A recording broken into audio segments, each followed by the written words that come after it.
তোমার বেটি। তুমি এখানে কেন?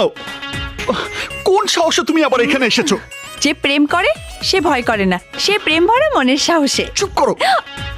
আমার বাবা দেখতে পেলে কি হবে? আমি তোমাকে বলেছি না? কি হবে? কি হবে? আব্বা, আব্বা, আব্বা, চা।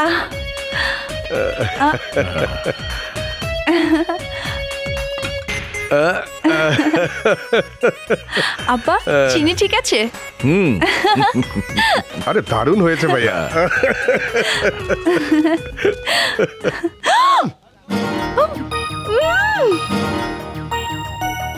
আয় বাদল, কি হয়েছে তোর? এইদিকে আমি বৌমার সাথে কথা বলছি আর অন্যদিকে তুই এসে বৌমাকে চিমটি কাটছিস। আব্বা জান, আপনি হলে এইভাবেই বলতেন, তাই না আব্বা জান? বাবা, তুমি ওর কথা বিশ্বাস করো না। কিন্তু তোকে বিশ্বাস করে ও এ বাড়িতে চলে এসেছে, ওকে তাড়িয়ে দেওয়াটা কি ঠিক? আপনি ওকে এইভাবে আরো শাসান। বাবা, বাবা তুমি আবার কথা শোনো। এই, তুই ওকে ভালোবাসিস? ও আমার পিছু নিয়ে ফোর্স করার কারণেই মিথ্যে কথা আব্বাজান, মিথ্যে কথা। ও নিজের দোষ আমার উপর চাপিয়ে দিচ্ছে, দেখছেন না? আমার পিছু নিয়ে বিদেশ ছেড়ে এখানে চলে এসেছে। ঠিক আছে, ও যখন দোষী তখন খুব শীঘ্রই তোমাদের বিয়ের ব্যবস্থা করব। শীঘ্রই বলতে কবে আব্বাজান? আগামী মাসে। হবে হবে হবে রে হবে।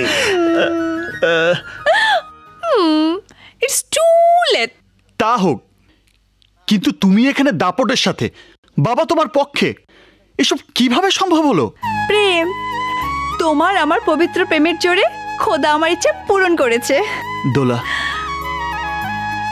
তুমি আমার চিরসাথী হয়ে থাকতে এসেছিলে, অথচ আমি তোমাকে তাড়িয়ে দিয়েছি, তোমার মনে কষ্ট দিয়েছি। তুমি আমাকে ক্ষমা করে দাও। না বাঁধন, সেই কষ্টই আমার জীবনের শ্রেষ্ঠ উপহার হয়ে দাঁড়িয়েছে।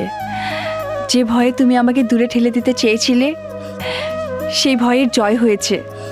তোমার বাবা সেই কষ্টের কথা শুনতে পেয়ে আমাকে তার বুকে ঠাঁই দিয়েছেন।